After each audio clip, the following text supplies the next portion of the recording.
Halo ayah bunda, di masa pandemi ini pasti ayah bunda semakin memperhatikan kesehatan anak-anak kan? Banyak sekali hoaks mengenai informasi kesehatan anak yang harus ayah bunda waspadai.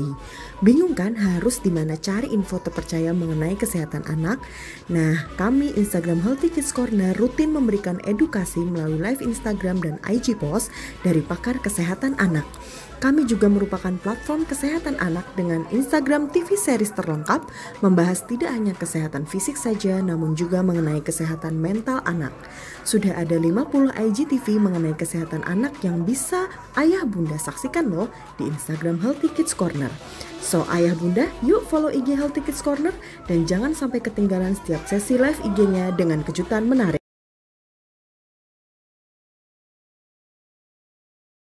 Vokal satu sisi ada yang generalize, ada yang seluruh tubuh, ada yang tidak diketahui.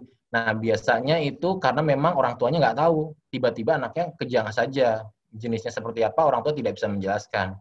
Namun setelah divideokan, biasanya kita nih setelah, dok, ini kayak gini gerakan kejangnya. Oh, oke. Mungkin ini kita karena memang kita biasa ngelihat anak dengan masalah kejang ya Pak, Bu. Kita bisa memberitahu, oke, ternyata jenisnya adalah jenis yang vokal atau jenis yang umum yang dia dengan gerakan atau tanpa gerakan gitu ya. Baik, slide berikutnya. Nah, ternyata ada juga pada anak ini ternyata ada epilepsi yang jenisnya sindroma. Sindroma ini artinya ada beberapa gejala dan gambaran EG-nya khas biasanya. Seperti itu. Boleh diklik sekali lagi. Nah, kalau dilihat di sini dari atas kita bisa lihat jenis kejangnya apa sih? Oh, ternyata jenis kejangnya ternyata seluruh tubuh. Oke, berarti kita bisa turun ke bawah, kita bisa lihat oh ternyata tipenya jenis yang epilepsi umum setelah kita tahu kan. Oke, ternyata dicari-cari, loh kok anaknya ada masalah gangguan perkembangan. Loh, kok anaknya tadinya udah bisa ngomong jadi nggak bisa ngomong. Seperti itu. Terus dokter saraf anaknya periksa deh. Terus ternyata EEG-nya khas banget jenis kejang tertentu. Seperti itu. Misalnya contohnya tadi di sini ada namanya sindrom West. Ini biasanya dia pada bayi sekitar 3 bulan sampai umur 12 bulan itu ada namanya sindrom West. Ada juga sindrom Lennox-Gastaut. Itu semua berdasarkan dari gejala-gejala yang diceritakan oleh orang tua dan dari hasil EEG-nya yang khas. Nah, itulah yang dibilang dengan sindrom epilepsi. Dan ini banyak pada anak ya, saya bilang pada anak seperti itu. Oke, berikutnya slide, boleh? Ya, seperti saya jelaskan tadi, jenis kejang itu macam-macam. Ini jenis kejang yang umum ya, yang paling sering terjadi. Bisa dilihat yang di sebelah kiri ini jenisnya tonik, artinya badannya kaku semua. Terus ada yang klonik, klonik itu artinya gerak-gerak seluruh tubuh ya. Itu dari awal sampai akhir dia klonik langsung gerak-gerak, ujuk langsung gitu. Ya. Ada juga yang gerakannya mioklonik. Mioklonik itu kayak orang apa ya? Kayak orang kaget-kaget itu loh. Saya contoh ini tangan lagi gini dia lagi gini lagi. Kalau paling khas anak kecil kalau bayi yang tadi bisa contohnya sindromas itu anak lagi gitu itu gitu. Gitu. Badan langsung maju gitu. Kayak orang meluk gitu. Nah, itu gerakan mioklonik cuma sebentar-sebentar gerakannya ya. Ada juga yang atonik. Atonik itu artinya kehilangan kemampuan tubuh untuk mempertahankan tubuhnya. Jadi tiba-tiba jatuh bruk gitu. Lagi main-main tiba-tiba bruk jatuh. Tiba-tiba jatuh bruk gitu. Lagi enak-enak nulis, tiba-tiba jatuh kepalanya. Lagi nulis gini, lagi nulis, tiba-tiba jatuh kepalanya. Biasanya tuh yang atonik tuh sering kepalanya benjol-benjol tuh.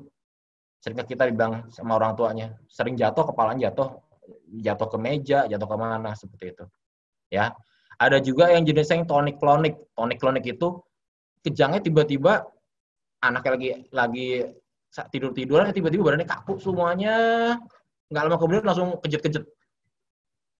Itu namanya tonic-clonic. Ada juga yang kejangnya itu hanya bengong aja. Jadi lagi enak-enak ngobrol tiba-tiba langsung diem. Kayak langsung kosong gitu pandangannya. Dipegang-pegang. Nah, Kenapa? Nggak sadar. Nggak lama kemudian baru bangun lagi, habis itu kayak biasa lagi. Itu jenis absence. Nah, ini contoh-contoh yang sering ditemukan ya, Bu. Sebenarnya masih ada lagi yang lain, tapi ini yang paling sering. Oke? Berikutnya.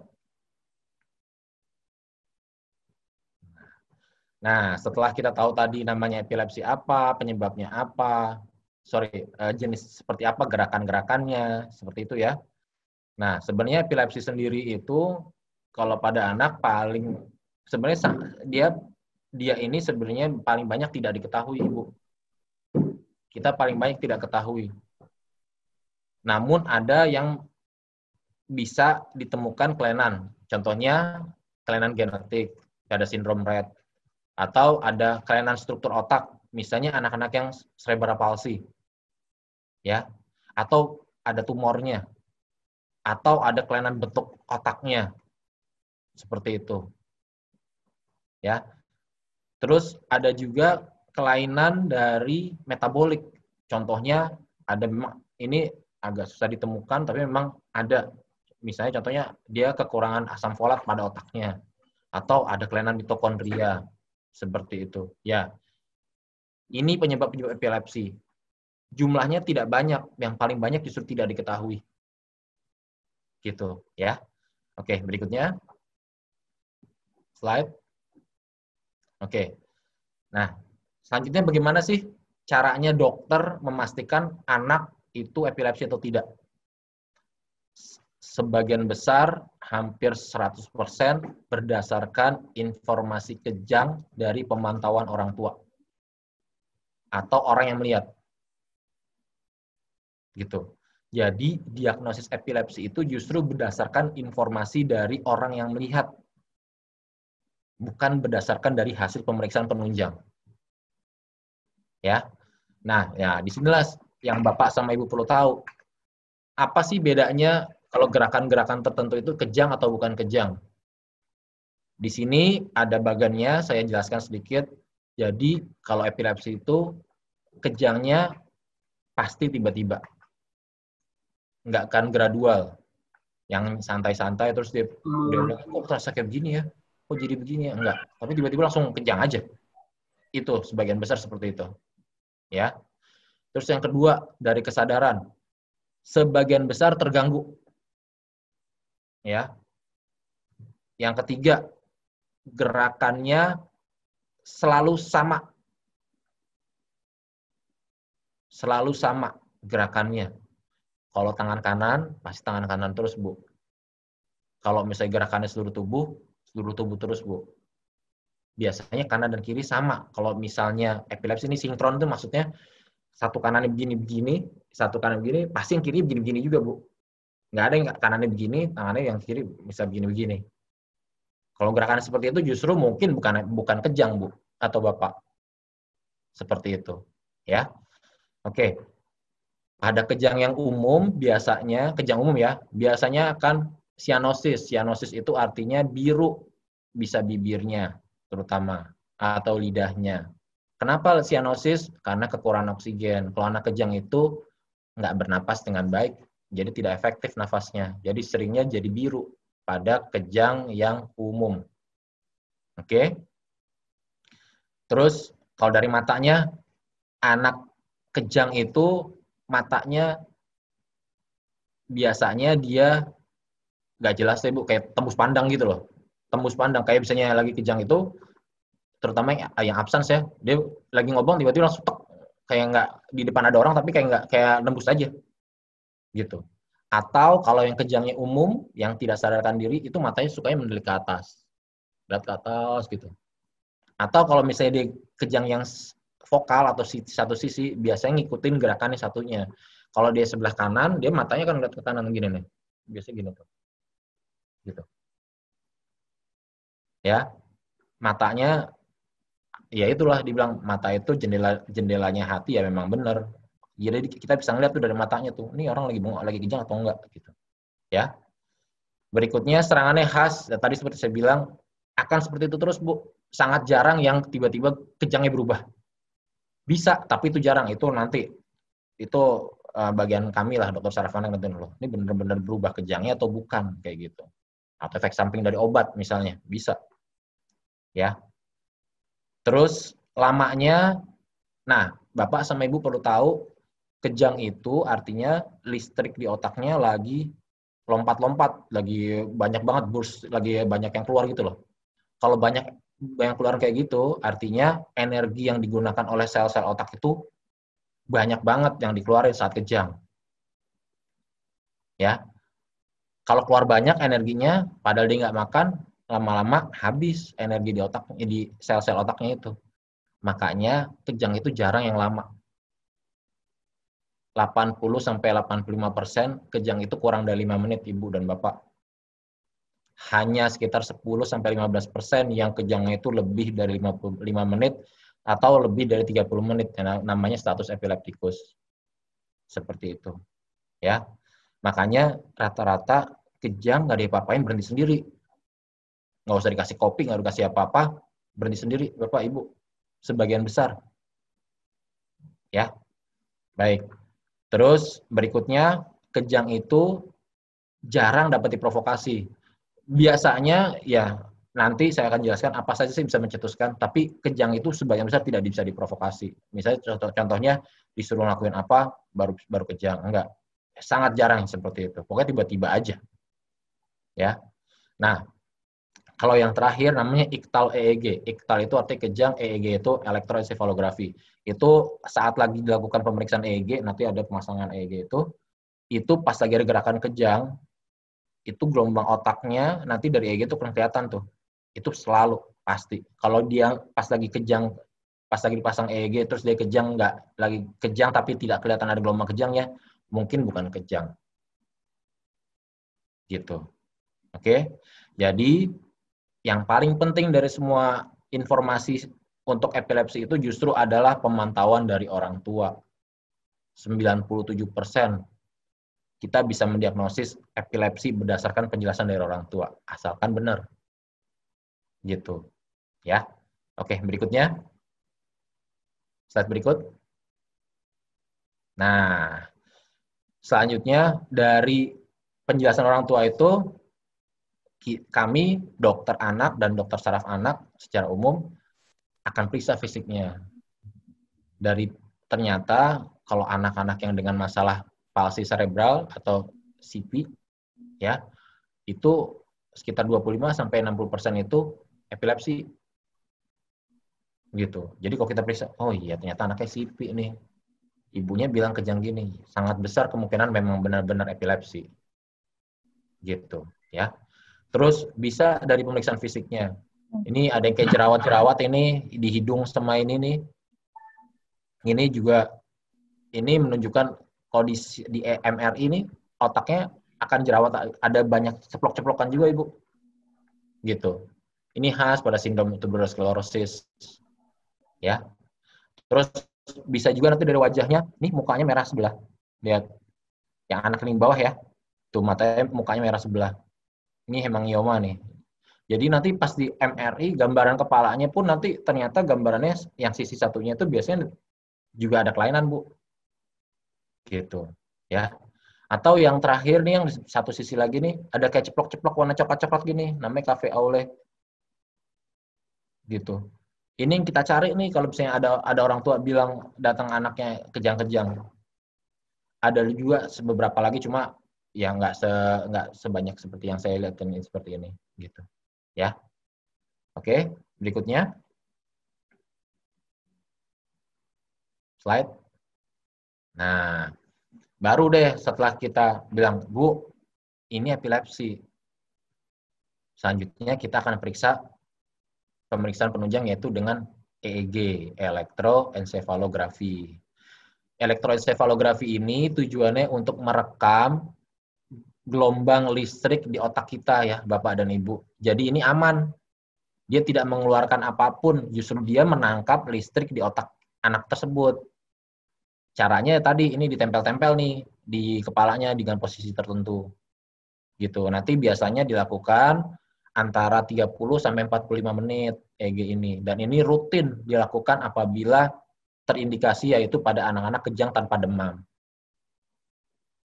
Ya, manfaatnya bisa dilihat satu, bisa menentukan tipe kejang. Nanti kalau dari hasil EEG itu bisa kelihatan. Kalau misalnya ini di bawahnya ada gambarnya ya. Kalau misalnya dia otaknya nggak ada gelombang kejang ya gambarnya seperti ini nih, baik-baik aja nih, tenang-tenang aja gelombang otaknya nih, tenang-tenang aja. Tapi kalau misalnya ternyata dia pas lagi DG dia ternyata tipikal kejang yang sebelah vokal, nih kelihatan di bawahnya partial seizure I. Ini gambarannya yang bawahnya tenang-tenang aja, yang satu sisi baik tenang-tenang aja, yang atasnya gelombangnya melonjak-lonjak gitu. Tapi kalau jenis tipikal yang umum, seluruh otaknya akan melonjak-lonjak. Gambaran listrik EEG-nya, ya. Itu satu untuk menentukan tipe kejang. EEG kedua berikutnya untuk menentukan letak sumber kejang. Kalau ternyata nanti di EEG ketemu ada satu titik, kok di situ terus? Jangan-jangan itu sumber dari kejangnya. Misalnya contohnya dia ada di depan kepala gini saya, tok tok pas di EEG gitu, oh, kok bolak-balik di situ ada gelombang kejang terus nih di sebelah kanan atas misalnya kayak gitu. Nanti kelihatan tuh dari EEG Bu, walaupun anaknya nggak kejang, gitu ya. Terus berikutnya yang ketiga menentukan sindrom epilepsi. Nah ini yang tadi saya bilang pada sindrom-sindrom tertentu akan kelihatan EEG-nya akan seperti apa. Makanya sangat penting EEG pada anak, terutama yang kejang tanpa demam. Ya. Terus yang berikutnya keempat adalah pemantauan. Nah, pada kasus-kasus yang susah kita tahu dia kejang atau tidak, contohnya epilepsi absence yang bengong, kan kita nggak tahu nih jenis kejangnya. Bisa aja pas lagi tidur tiba-tiba dia bengong. Tapi orang kan karena nggak ada gerakannya, orang tuanya nggak tahu. Kita kasih obat, udah nggak ada kejangnya lagi dok, bisa kayak gitu. Ternyata kejangnya sebenarnya pas lagi menjelang mau tidur malam, seperti itu. Ya nggak bisa kalau kita hanya berdasarkan dari penjelasan orang tua. Makanya nanti kita kalau pada jenis epilepsi tertentu kita akan periksa EEG, kita lihat masih ada nggak gelombang kejangnya. Kalau ternyata masih ada, dosisnya kita naikin. Seperti itu. Nanti kita evaluasi lagi di EEG ulang. Nah itu gunanya EEG buat pemantauan berikutnya ya. Yang kelima untuk membantu menentukan penghentian obat anti epilepsi. Kalau kita obatin sudah waktu tertentu, biasanya antara 2 sampai 3 tahun, selanjutnya kan kita kan akan menghentikan obat anti epilepsinya. Kita nggak mau berlama-lama. Karena antara penggunaan obat anti epilepsi 2 sampai 5 tahun, ternyata 2 tahun sama 5 tahun sama aja luarannya. Makanya nanti sebelum kita berhentiin obat anti epilepsi, kita EEG dulu. Dan gelombang itu harusnya hilang. Kalau ternyata masih ada, biasanya nanti kita bisa turunkan pelan-pelan. Atau kita perpanjang dan kita sedikit naikin dosisnya, bisa. Seperti itu. Nanti kita EEG ulang, hilang, kita perpanjang. Kan tadi saya bilang, bisa sampai 2 sampai 3 tahun. Jadi kita masih bisa diperpanjang. Targetnya kan kita nggak mau anak kita lanjut kejang lagi ya Bu, udah sekian lama. Gitu. Jadi, untuk menghentikannya pun, kita butuh bantuan alat elektroensefalografi. Ya, baik. Slide.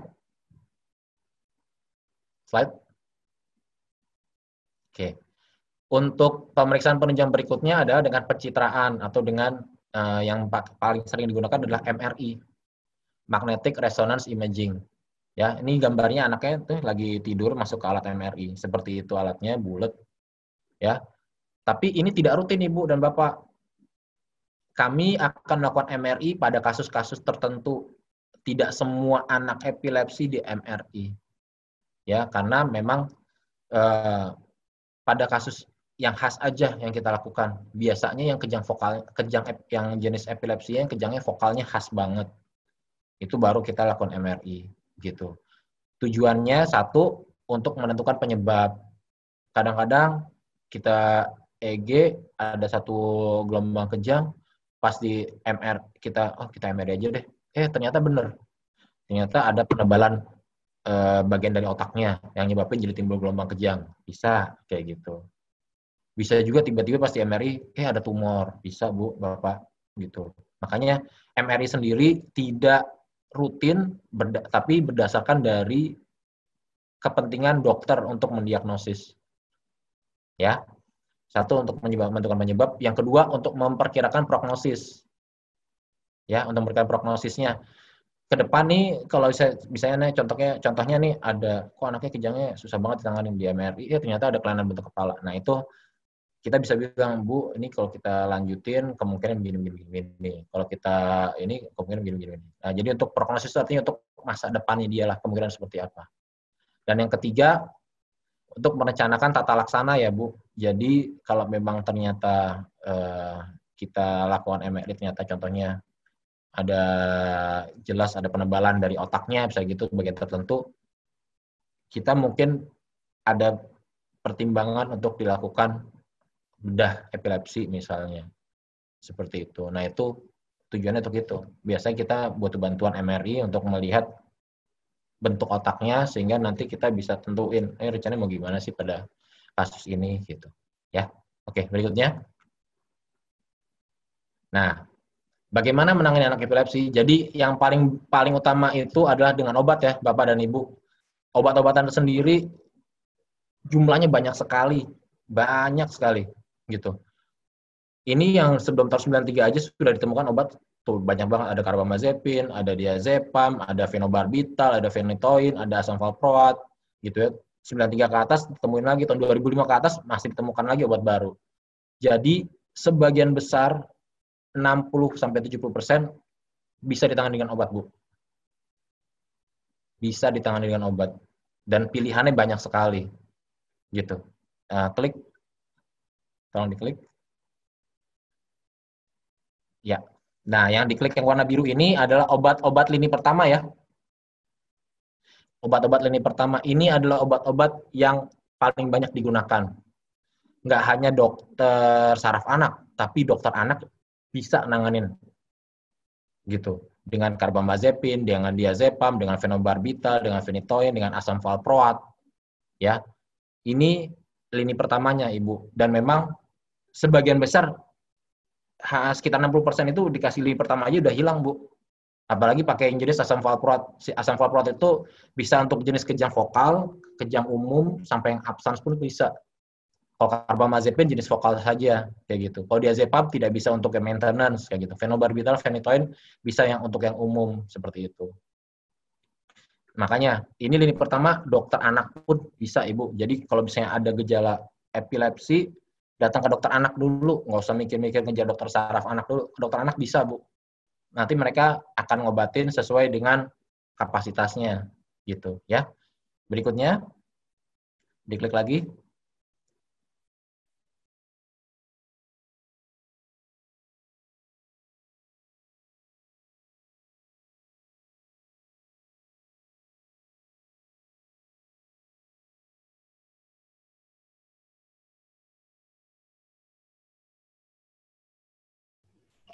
Halo, Dokter Amar.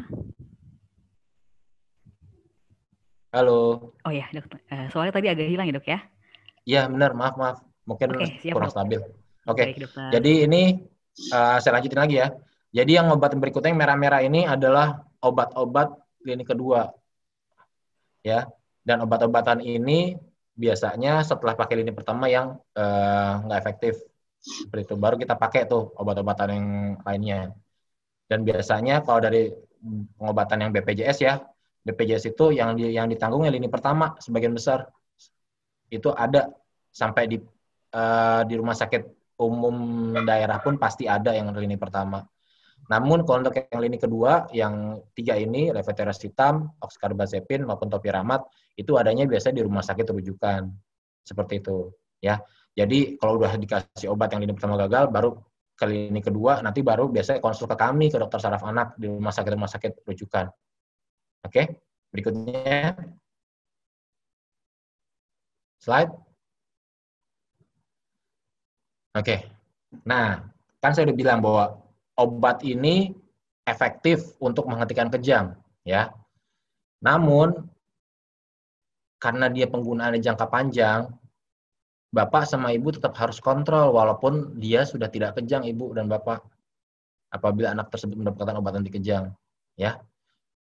Ini adalah beberapa efek samping yang bisa timbul pada obat-obat yang kita pakai.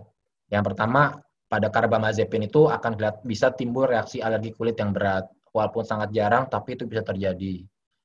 Terus yang kedua, pada anak-anak yang mendapatkan asam valproat, dia relatif nafsu makannya meningkat ibu dan bapak. Jadi hampir pasti, enggak sih, sebagian kalau dia malah justru asam jadi kepingin makan terus bu, gitu ya. Pada penggunaan phenytoin bisa menyebabkan gusinya pada bengkak-bengkak bu. Anak-anak yang mendapatkan fenobarbital dikatakan sekitar 10% bisa menyebabkan gangguan kognitifnya, kecerdasannya agak menurun. Ya.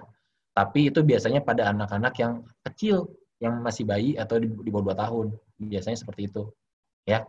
Yang ketiga, kalau asam valproat juga bisa menyebabkan gangguan fungsi hati. Makanya biasanya pada obat-obatan tertentu kita akan ada pemeriksaan lab rutin. Terutama kalau ada gejala. Seperti itu, ya. Nah, apa sih yang dilakukan apabila ternyata timbul efek samping? Obat tersebut akan diturunkan atau malah dihentikan sampai efek samping itu hilang. Kalau misalnya ternyata dihentikan, ya berarti kita cari obat yang lain, gitu, ya. Nah, slide berikutnya. Nah, kalau sudah diobatkan, saya bilang tadi sebagian besar hilang dengan obat ya Bapak dan Ibu. Ya, targetnya dengan pemberian obat 2 tahun bebas kejang. Selanjutnya, apabila sudah dikasih obat, lebih dari 2 macam obat, maka epilepsi tersebut disebut dengan epilepsi intractable. Epilepsi intractable itu artinya epilepsi yang sulit ditangani lah bahasanya. Seharusnya dia sebagian besar saya bilang 1 obat hilang, tapi bisa juga jadi 2 obat. Ada juga yang bandel banget, bisa 3-4 obat. Nah, itu yang dibilang epilepsi intractable. Nah, apabila anak tersebut sudah dapat 2 obat atau 3 obat, ternyata kejangnya masih ada, anak tersebut bisa terindikasi untuk diberikan diet ketogenik, yaitu pemberian makanan yang tinggi lemak, karbohidratnya sangat rendah, proteinnya juga sangat rendah. Dan biasanya itu ditangani bersama dengan dokter gizi anak. Kami bekerja sama dengan dokter ahli gizi anak untuk mendapatkan kondisi yang ketogeniknya itu. Ya, dan ini bukan tanpa efek sampingnya Ibu dan Bapak, butuh pemantauan yang ketat. Karena walau bagaimanapun anak-anak yang mendapatkan diet ketogenik tetap ada risiko untuk mengalami gangguan. Ya. Oke, berikutnya ada namanya tindakan bedah. Nah, tindakan bedah ini baru dilakukan apabila jenis epilepsinya intractable seperti saya bilang tadi, dan fokus kejangnya biasanya kelihatan, Bu. Antara kelainan kejang di otaknya sama nanti hasil EEG-nya sama. Jadi ngeklop. Oh, ternyata pusatnya di situ. Itu bisa dilakukan bedah epilepsi. Namun memang tadi ini pun di Indonesia masih sangat jarang lah bisa dilakukan. Ya. Nah, yang terakhir adalah stimulasi nerve vagus ini. Ini untuk sama yang susah ditangani. Ini saya sudah tanya sama dokter bedah saraf yang bisa melakukannya di Amerika dan Kanada saja itu alatnya itu hanya untuk alatnya itu 150 juta, belum masangnya gitu. Jadi untuk yang terakhir ini kayaknya sulit kalau untuk di Indonesia, harus keluar negeri. Jadi ya sudah, ini hanya sepengetahuan saja bahwa nggak hanya obat saja, ada beberapa kemampuan lagi yang lainnya seperti diet, tindakan bedah dan juga stimulasi nerve vagus ini dengan alat tertentu. Ya, berikutnya. Oke, tadi terima kasih Pak Melki sudah sudah memberikan insight ya buat teman-teman semuanya. Benar. Jadi ternyata kalau kejang epilepsi itu tercetus apabila ada gangguan tidur. Kalau anaknya suka tidur larut malam terus bangun pagi, anaknya itu sering ngantuk. Itu sering banget timbul kejang. Jadi kalau anaknya ngantuk, sering banget kejang. Biasanya sering dilaporin sama saya, dok, anaknya pas bangun tidur, kejang dok. Jangan-jangan anaknya masih ngantuk tuh. Tidurnya kurang. Gitu. Atau pola tidurnya berantakan. Anaknya tidur sesukanya. Itu juga sama. Ngantuk, tidur. Nah, itu juga gampang kejang. Ya. Selanjutnya, bisa juga dicetuskan oleh demam. Jadi anak-anak epilepsi, kalau demam ada ya epilepsi tertentu, demam dia kejang. Gitu. Itu bisa. ya. Terus berikutnya bisa karena konsumsi alkohol. Nah, ini biasanya sih remaja-remaja. Kalau di luar negeri suka dilaporkan seperti itu. Anak-anak ini kadang-kadang suka ada masalah sama perilakunya. Makanya salah satunya adalah mengkonsumsi alkohol, dan itu bisa mencetuskan kejang juga, terutama pada remaja-remaja. Ya. Selanjutnya ternyata pernah di Jepang dilaporkan karena video game itu pada jenis epilepsi yang sensitif dengan cahaya. Jadi kayak yang video game itu ngeluarin cahaya berulang-ulang gitu, cek cek cek cek cek cek. Itu ternyata pada frekuensi tertentu bisa menyebabkan anaknya timbul kejang. Gitu, ya. Jadi nggak semua video game. Oke. Berikutnya pencetus namanya ada refleks epilepsi. Ada ya intinya ada yang anak pas ada suara keras banget jeger gitu, langsung dia kejang. Ada Bu, tapi itu sangat jarang, namanya refleks epilepsi. Gitu. Oke. Berikutnya, nah ini penting sekali. Anak-anak yang masih beraktivitas banyak tapi kurang istirahat, kelelahan fisik, itu sama bisa mencetuskan kejang juga. Ya. Oke. Slide berikutnya. Nah, ini. Jadi, ternyata Bu, alhamdulillahnya kemungkinan bebas kejang pada kasus anak itu jauh lebih baik dibandingkan dewasa. Ada kasus epilepsi pada dewasa, dia diobatin ternyata lebih susah dibandingkan kita yang menangani pada kasus anak-anak. Seperti saya bilang, 60-70% itu bisa hilang, Bu, kalau pada anak-anak. Ya. Yang kedua, setelah 2 tahun bebas kejang, sekitar 60-70% nggak akan kejang lagi, Bu. Setidaknya sampai 7 tahun ke depan. Gitu. Jadi ibu sama bapak 60-70% kalau dia diobati dengan baik, bebas kejang 2 tahun, 60-70% nggak akan kejang lagi, setidaknya sampai 7 tahun ke depan. Ya. Nah, untuk masalah kecerdasan, ternyata anak-anak epilepsi akan lebih baik kecerdasannya apabila anak tersebut epilepsinya bukan yang intractable ya Bu ya. Kalau epilepsinya yang diobatin langsung baik, dia tidak akan banyak berpengaruh sama kecerdasannya. Ya. Terus yang kedua, dia akan lebih baik apabila usianya relatif anak-anak. Anak-anak itu artinya di atas 1 tahun ke atas, Bu. Kalau kejang pertamanya di bawah 1 tahun, sangat mudah lah. Misalnya baru lahir, baru berapa hari udah kejang, kayak gitu. Itu kurang begitu bagus kecerdasannya. Tapi kalau udah baru kejang usia umur 3 tahun gitu misalnya, atau umur 6 tahun, itu relatif nggak banyak perubahan kecerdasannya. Ya. Yang ketiga, kejangnya terkontrol. Nah ini dia. Ini yang bisa kita lakukan ya Ibu. Kalau kita berobat dengan baik, kejangnya terkontrol, kecerdasan anak kita relatif tidak makin buruk. Oleh karena itu, tolong dijaga. Kalau sudah terkontrol, justru bukan berpikir untuk gimana cara menghilangkannya saat itu. Ikutin aja dulu rencana kami, sekitar 2-3 tahun pengobatannya. Seperti itu. Dan nggak usah takut sama kita kontrol, anaknya kontrol ke kami, ke dokter, kita akan pantau tuh efek sampingnya. Gitu. Ya. Oke, berikutnya.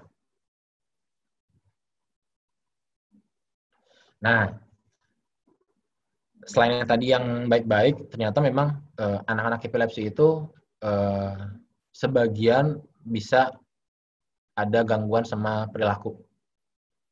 Ya. Karena terutama pada kondisi yang anaknya dengan pengobatan yang kronis. Gitu. Pengobatan kronis artinya lebih dari 2 tahun ya, Bu. Gitu.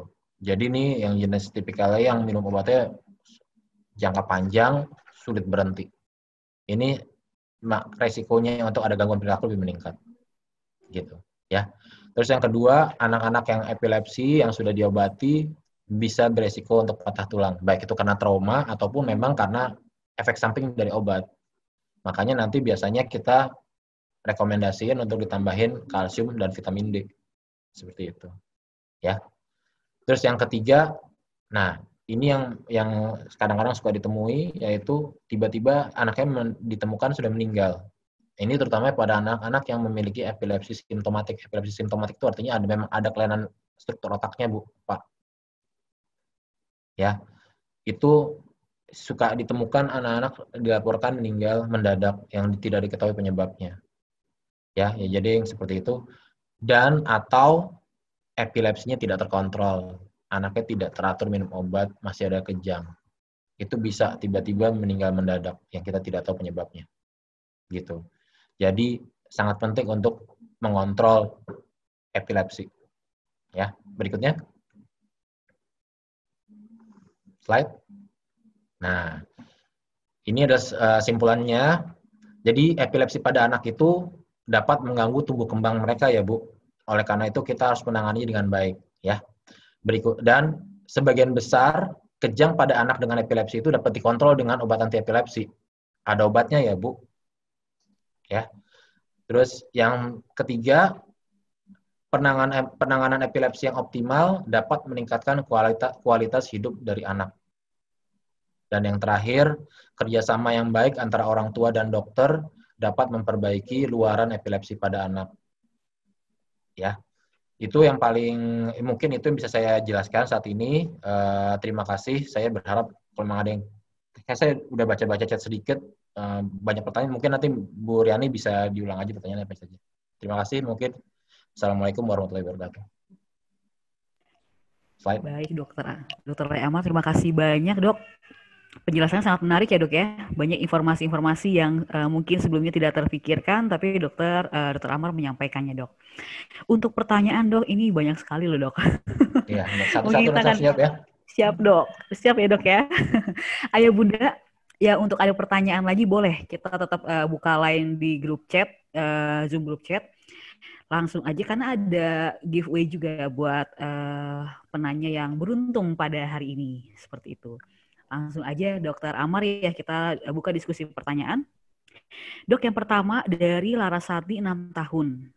Dok, perlukah vitamin otak untuk anak epilepsi? Kemudian vitamin otak apa yang bagus, Dok? Terima kasih. Oke.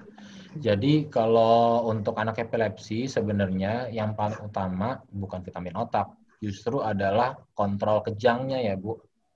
Kalau anaknya terkontrol kejangnya, kecerdasan anaknya relatif yang dia tidak akan banyak menurun ya, Bu.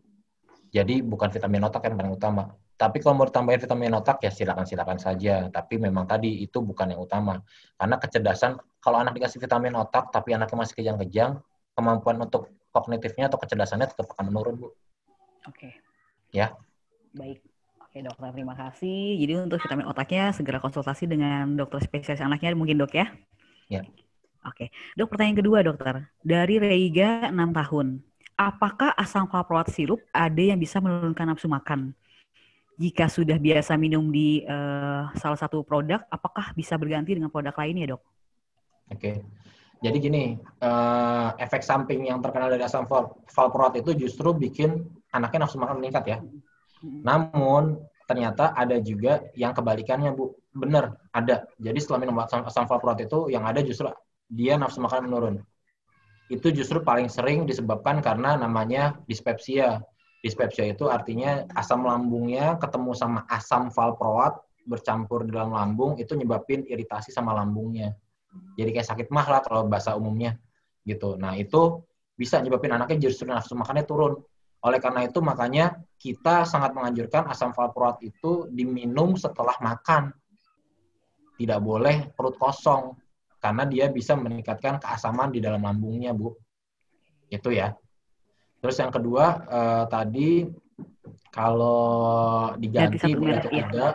Ya. Jadi kalau penelitiannya, Bu, yang paling baik tidak berubah-ubah merek. Tapi, Bu, kondisinya sekarang ini kadang-kadang supplier antara di rumah sakit tertentu itu bisa aja tiba-tiba berhenti karena suatu hal. Nah, penelitian lain ternyata dengan penggantian ada perubahan tapi tidak cukup signifikan kok, Bu. Jadi masih boleh kalau memang terpaksa banget dibandingkan tidak minum sama sekali. Seperti itu. Ya. Baik, Dokter. Jadi jika sudah biasa minum diganti, tetap harus konsultasi lagi dengan dokter ya, Dok ya? Oke. Dok, selanjutnya, Dok, pertanyaan intinya ketiga, kalau mau diganti terpaksa, Bu. Yes. Ya, oke, siap. Jadi kalau terpaksa memang harus diganti karena memang tidak ada obatnya, ya sudah terpaksa, nggak apa-apa, Bu. Masih ada tempatnya diganti dibandingkan tidak minum asam valproat gitu, Bu. Oke. Siap, Dok. Pertanyaan selanjutnya, Dok, dari Muhammad Fadil Hamizan 5 tahun, Dokter. Selamat sore dokter, anak saya CP pasca operasi APCD. Saat ini spastik masih kuat, gigit bibir dan tremor semakin sering. Hasil EEG disfungsi kortikal berat, bolehkah saya tahu apa maksud dari disfungsi kortikal beratnya? Dan hasil MRI kontras otaknya berwarna hitam. Waduh, ini saya baca aja ribet nih dok. Mungkin boleh dibantu jawab dok. Baik, jadi ya pertama-tama saya juga sedih ya dengar apa penjelasan Bapak tadi. Jadi kalau misalnya ada anak dengan cerebral palsy yang disebabkan karena APCD, APCD itu kan dia perdarahan otak karena kekurangan vitamin K ya, gitu. Itu kerusakan otaknya itu biasanya memang berat Pak. Jadi kalau dibilang tadi hasil memang ada masalah di kortikalnya, karena berarti waktu kejadian APCD itu sempat kejang lama, hipoksia berat, kekurangan oksigen berat, ya karena kejangnya saya bilang kalau anak kejang oksigen ke otak, napasnya itu terganggu sehingga napasnya tidak baik. Kalau napasnya tidak baik, tidak bisa menghirup udara, masuk ke paru-paru, itu menyebabkan kekurangan oksigen dalam darahnya. Kekurangan oksigen dalam darah itu akan menyebabkan otak yang butuh oksigen itu bisa rusak kalau setelah sekian lama, apalagi kalau kejang lebih dari 30 menit. Nah, apabila dibilang sudah disfungsi kortikal berat, artinya otak yang bagian luarnya itu korteksnya, namanya kortikal itu korteks, itu terjadi kerusakan. Dan kerusakannya luas berarti Bapak Ibu. Dan memang itu sering terjadi pada anak-anak yang kejang lama. Makanya jangan sampai kalau ada anak kejang, kita biarkan berlama-lama. Biasanya 3-5 menit kita harus menghentikan kejang. Gitu. Nah, memang ini yang jadi penyulitnya adalah APCD itu sendiri kan seringnya kan masih muda sekali umurnya, antara baru lahir sampai umur 2 bulanan biasanya gitu. Sehingga orang tua pun nggak ngeh kalau bahwa itu anaknya sedang kejang biasanya. Nanti baru ngeh tuh setelah sekian lama kok anak jadi biru misalnya kayak gitu. Nah, itu datang ke kita relatif sudah cukup lama gangguan di otaknya mendapatkan oksigen. Nah, itu menyebabkan kerusakan yang berat gitu ya, Bu, Pak. Nah, berikutnya kalau misalnya dia ternyata masih ada gerakan ya tadi dari MRI-nya tadi MRI ternyata banyak yang kosongnya, artinya space otak yang mesti masuk yang memenuhi rongga kan, jadi kalau misalnya ini batok kepala ya, saya batok kepala begini, ini mestinya kan otak tuh langsung masuk di dalam sini ya Bu, dia penuh memenuhi isi rongga. Nah, dia ketika dia ada kerusakan dia kayak mengecil gitu seakan-akan. Nah, kalau dia mengecil, batok otaknya masih ada, dia yang keras, sini mengecil, di sini ada rongga kosong nih, maaf di sini ya. Jadi kalau misalnya gini, jadi mesti nempel begini, jadi agak turun segini. Nah, di ruang yang kosong inilah nanti jadi penuh dengan air. Yang warna hitam itu ya karena itu, Bu. Karena otaknya tidak berkembang dengan baik. Ya, jadi ya kalau seperti ini memang dia targetnya tetap harus henti kejang, Bapak Ibu. Ya, jadi harus henti kejang, jadi kontrol yang baik, yang teratur, tetap ke dokternya. Kalau memang ternyata nanti sudah diobati, nah ternyata butuh obat yang masuk klinik kedua, ya memang harus dirujuk, Bu. Gitu. Tapi memang target tetap hentikan kejang supaya perkembangannya maju anaknya. Ya. Baik dokter, terima kasih untuk jawabannya. Kita lanjut ke pertanyaan keempat ya dok ya. Dari Yuma usia 2 tahun dokter. Jadi Yuma ini kejang masih ada, tapi dosis diturunkan, hasil kejangnya kambuh. Apakah ada hubungannya dok kalau dosis turunkan bisa memicu kejang? Nah, baik. Jadi kalau misalnya dokter sudah mengobati kejang, sudah menemukan obat yang cocok, ya, saya bilang obat yang cocok, targetnya kan kejangnya hilang. Tapi kalau ternyata kejangnya nggak hilang, dokter biasanya akan memikirkan untuk mengganti obat yang lain. Biasanya di situ baru diturunkan dosis obatnya, Bu. Tapi nanti masuk obat yang baru. Nah, kalau misalnya ternyata masih ada kejang diturunkan, nah ini saya kan nggak tahu nih kenapa dokter yang menurunkan dosis obat. Bisa karena memang mau nukar obat baru, atau yang kedua efek sampingnya keluar, Bu. Yang mungkin Ibu perlu tanya sama dokternya kenapa dikurangin ya dok, gitu. Kalau ternyata memang timbul efek samping, Bu, itu harus diturunkan atau dihentikan. harus dicari obat yang lain gitu ya. Mungkin itu Bu. Baik, mesti dikonsultasikan lagi ke dokter anaknya mungkin ya dok ya, untuk Iya, memastikan ya dok ya. kenapa diturunkan? Oke, baik. Selanjutnya dok, pertanyaan kelima dari Nakia 7 tahun. Anak saya awalnya kejang demam dari umur 1 tahun. 3-6 tahun sudah 8 kali. Dan di usia 6 tahun melakukan EEG dok. Dan hasilnya epilepsi. Yang mau ditanyakan, apakah kejang demam yang tidak ditangani dengan baik akan mengakibatkan epilepsi? Padahal setiap kejang selalu dibawa ke UGD. Jadi apa penyebabnya dok? Jadi gini Bu, pada anak-anak yang memiliki riwayat kejang demam, ternyata resiko untuk jadi epilepsi lebih tinggi dibandingkan anak yang tidak pernah ada riwayat kejang demam ya. Gitu. Jadi risiko untuk timbul epilepsi lebih besar Bu. Bukan karena tidak diobati dengan baik. Kan kejang demam sendiri kan baru diobati kejang demam diobati apabila kejangnya dalam 1 tahun lebih dari 4 kali itu, atau kejangnya jenis yang vokal, maksudnya satu sisi doang. Atau yang ketiga biasanya ada kelainan struktur otak, itu kejang demam yang perlu diobati. Tapi sebagian besar justru kejang demam yang tidak perlu diobati, yang hanya cukup dikasih obat saat demam saja, nanti habis itu berhenti ketika demamnya sudah tidak ada. Sebagian besar seperti itu justru gitu. Nah, kalau memang ternyata anak ibu memiliki kejang demam yang tipikal, yang jenis yang seperti yang saya bilang namanya kejang demam kompleks, yang tadi yang ada kelainan parsial ada sebagian tubuhnya yang kejang, atau dia ada kelainan bentuk otak, atau kejangnya lama, kejangnya sering seperti itu. Nah, itu memang terindikasi untuk diobati rutin 1 tahun biasanya gitu. Nah, kalau memang ternyata seperti itu ya memang seharusnya diobati. Tapi tadi sebenarnya kalau anak-anak yang kejang demam pun memang berisiko lebih tinggi untuk menjadi epilepsi dibandingkan anak-anak yang tidak pernah kejang demam ya, gitu. Baik, Dokter Amar, berarti kalau anak pernah kejang demam, resiko untuk menjadi epilepsi itu lebih tinggi dok ya? Iya. Oke. Baik, selanjutnya dok, pertanyaan selanjutnya dari Mesia, dokter 3 tahun. Dia bertanya, dok, epilepsi West syndrome itu apa ya dok? Oke. Jadi West syndrome itu nama penemunya West. Dia kalau dikenal namanya spasme infantil. Itu jenis sindrom epilepsi yang terjadi pada anak di bawah antara usia 3 bulan sampai usia 1 tahun. Nah, dia jenis kejangnya itu model yang kaget-kaget gitu loh Bu, yang tiba-tiba kayak gitu. Tiba-tiba badannya gitu langsung maju gitu. Ya itu jenis kejangnya, namanya myoclonic jerk. Nah, kalau misalnya ketemu anak di bawah 1 tahun dengan gerakan seperti itu, terus ada gangguan perkembangan, anaknya umur 5 tahun 5 bulan 6 bulan sudah bisa tengkurap dengan masih belum bisa tengkurap.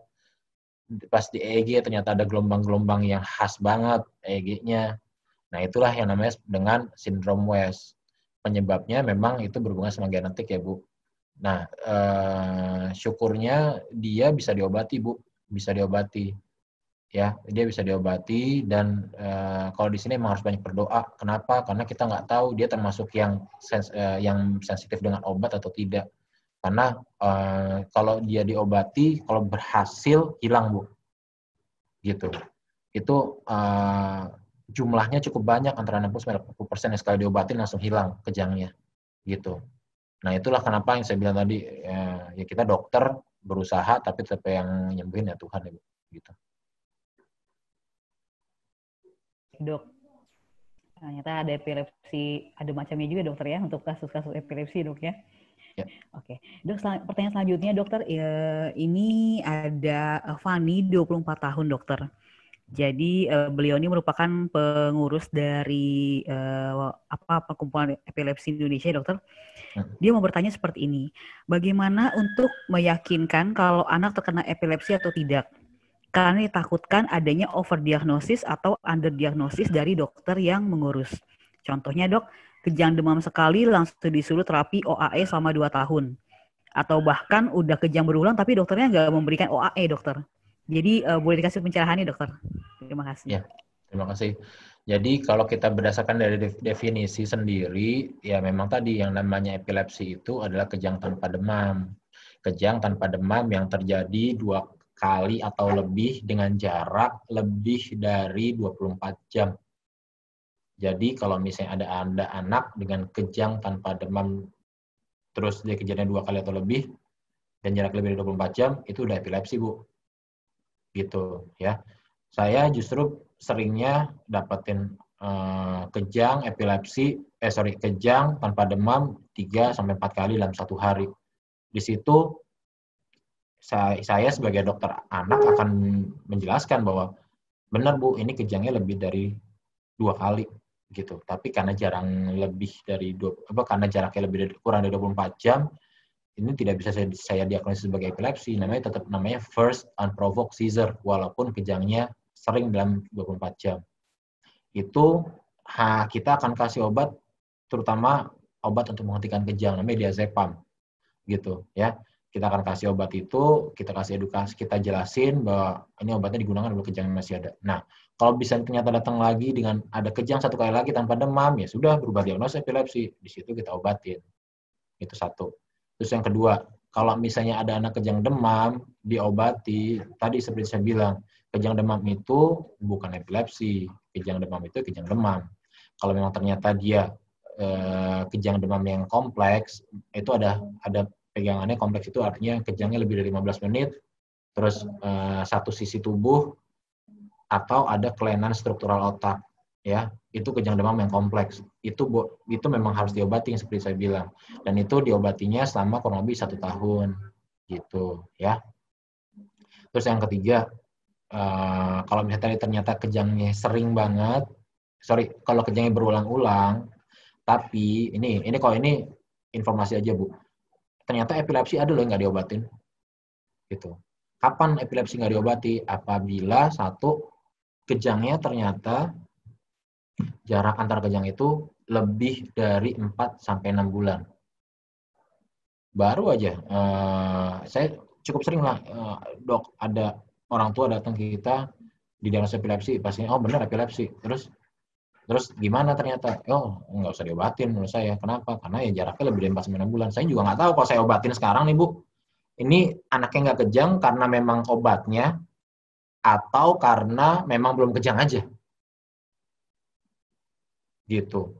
Kalau saya obatin, kan minum obat terus nih selama 4 bulan sampai 6 bulan. Dia padahal kejangnya contohnya nih, dilaporinnya Januari kemarin kejang, terus Agustus ini kejang lagi, kan udah epilepsi tuh.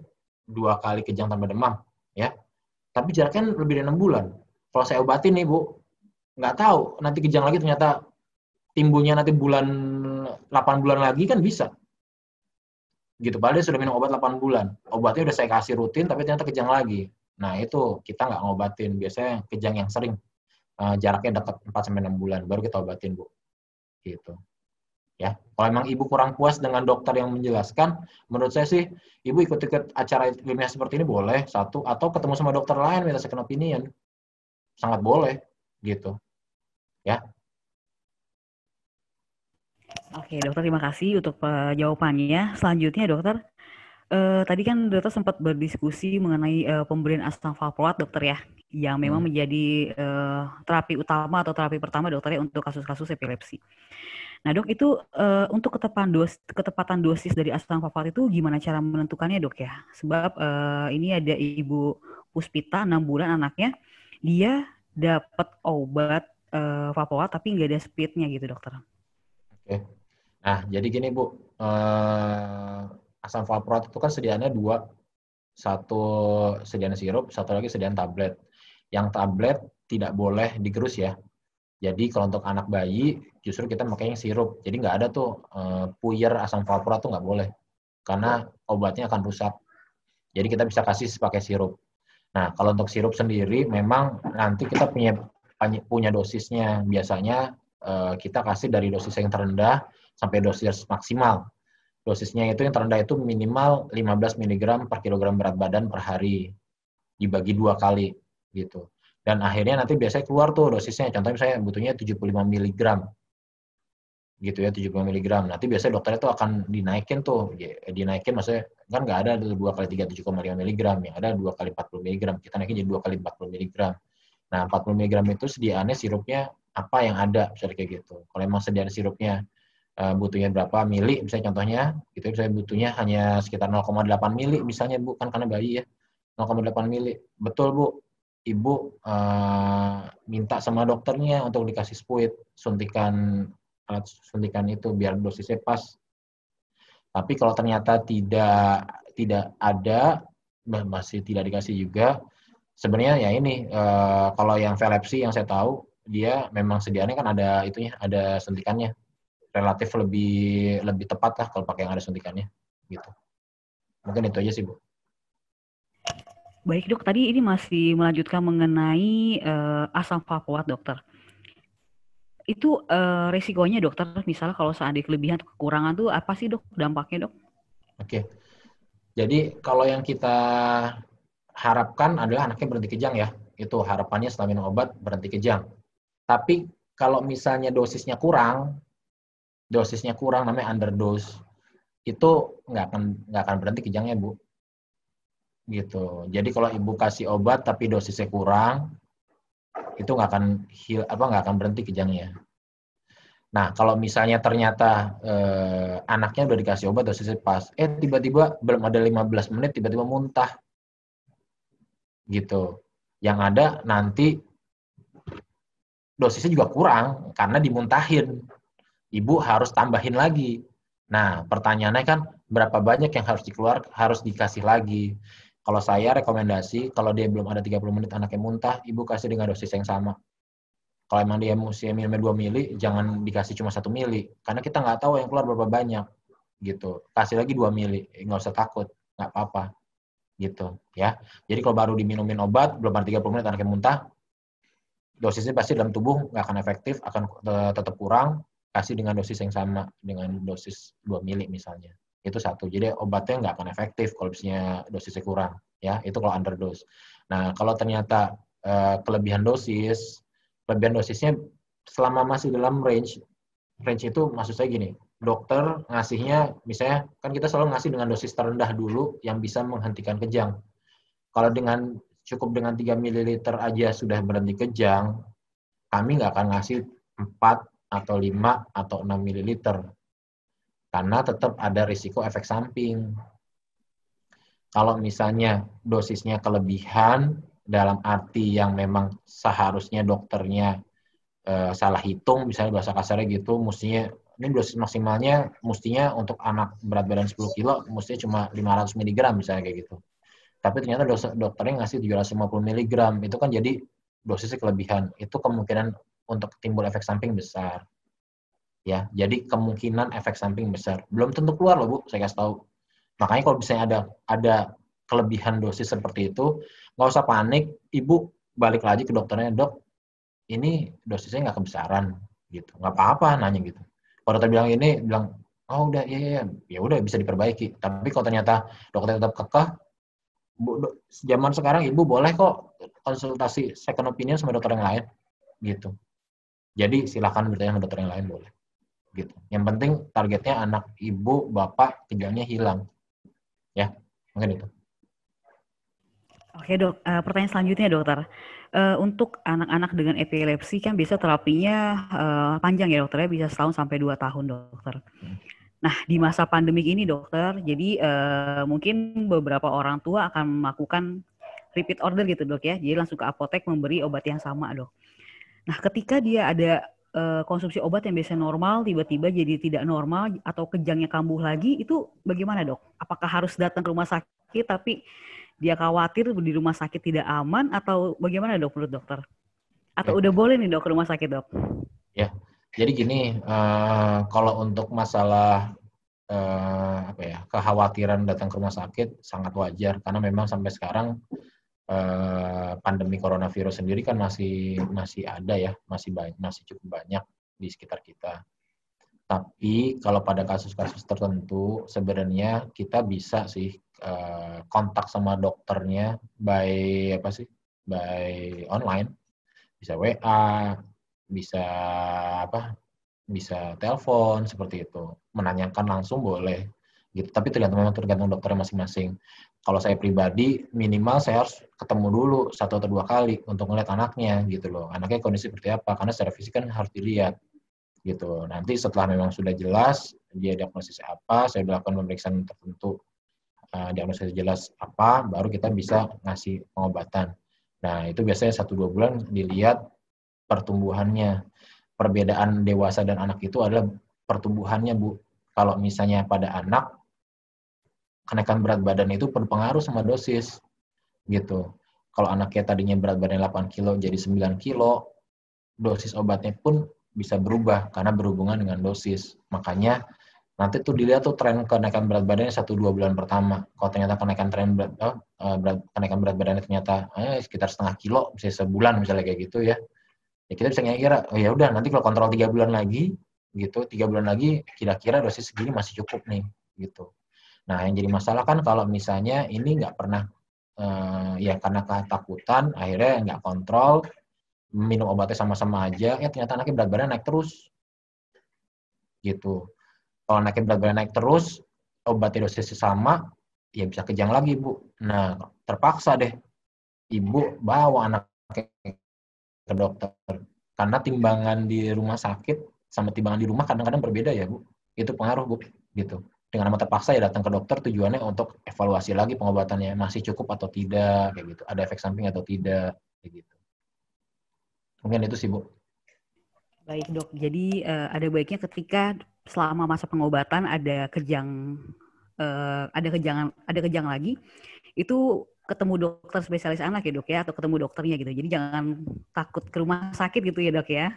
Ya kalau memang terindikasi untuk datang ke rumah sakit, tanya WA dulu. Biasa dokternya akan bantu kok, maksudnya kalau emang ya sudah coba dinaikin dulu dosisnya. Kalau ternyata masih kejang juga ya datang biar kita periksa.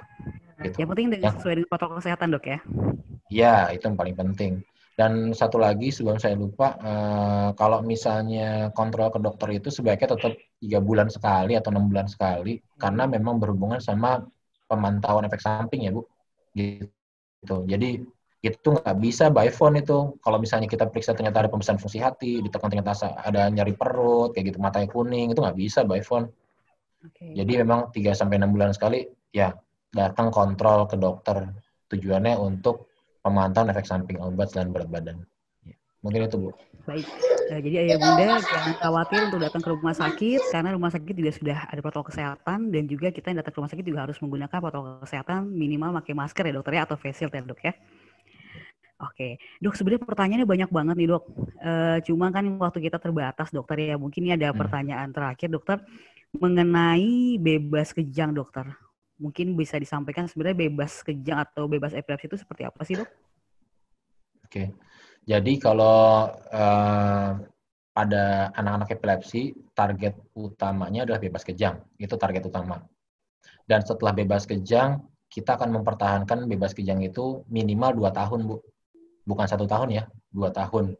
Targetnya 2 tahun bebas kejang. Penelitian-penelitian ada yang sampai 5 tahun, tapi kita pakai cukup 2 tahun saja karena efektivitasnya untuk timbul kejang di masa depan itu lebih relatif sama aja antara pemberian 2 tahun, 3 tahun, 4 tahun, ataupun 5 tahun. Jadi kita minimal 2 tahun. Setelah 2 tahun bebas kejang, kita akan evaluasi lagi dengan pemeriksaan EEG tadi. Kalau ternyata dari hasil EEG-nya ternyata gelombang epileptic formnya, gelombang kejangnya sudah tidak ada, kita bisa turunkan dengan tenang, Bu. Gitu. Jadi nanti setelah itu kita akan turunkan biasanya 3-6 bulan. Karena kita juga nggak boleh langsung menghentikan. Karena kalau langsung dihentikan, itu kayak melepas harimau lagi, Bu. Langsung dibuka kerangkengnya, itu nggak bisa. Jadi memang dia harus satu persatu diturunkan pelan-pelan gitu. Mungkin itu, Bu. Nah, tadi kata Ibu karena di pertanyaannya mungkin yang terakhir, boleh Bu slide-nya di slide yang terakhir deh, yang terima kasih. Boleh buka slide saya yang terakhir. Itu saya di slide terakhir, yaitu itu ada email saya sama IG saya. IG saya itu sendiri masih baru. Saya sih rencananya kepingin ya tadi edukasi masyarakat untuk masalah neurologi, masalah saraf anak. Jadi nanti boleh ikut IG saya, ataupun nanti kalau memang ada sesuatu yang perlu ditanyain by email, emang perlu ini kirim email aja nggak apa-apa. Silakan. Gitu. Mungkin itu aja dari saya. Terima kasih. Iya baik, ayah bunda harus difoto atau di capture ya untuk email dan juga IG dari Dokter Amar. Dok, berarti tadi kita sudah bahas berbagai macam pertanyaan dokter ya, dan jawabannya juga harusnya cukup lengkap dan memuaskan dokter.